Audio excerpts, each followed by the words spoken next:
Tunghayan naman natin ang isa na namang kapakipakinabang ng kasong idinulog kay Atty. JJ Atienza sa bisig ng batas.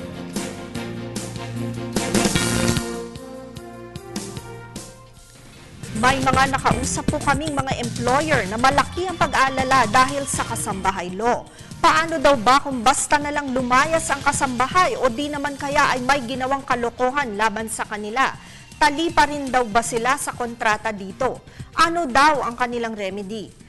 Sa mga kasambahay na bagong employed pa lamang, kung ito ay basta na lamang umalis sa loob ng unang 6 na buwan ng kontrata, maaaring ma-reimburse ang mga ginastos ng employer para dito kagaya ng pamasahe. May karapatan din ang employer na i-forfeit o bawiin ang sweldo na equivalent sa kanyang kinsenas na sweldo kapag ito ay basta na lamang umalis sa poder ng kanyang employer nang walang malinaw na dahilan. Para po sa mga mas marami pang kaalaman tungkol sa kasambahay law, maaari po kayong pumunta sa www.dole.gov.ph.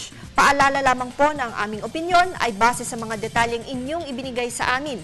Malaya po kayong makakakonsulta sa inyong abogado sa inyong mga legal concerns. Salamat po sa pagtitiwala ninyo sa Telebisyon ng Bayan.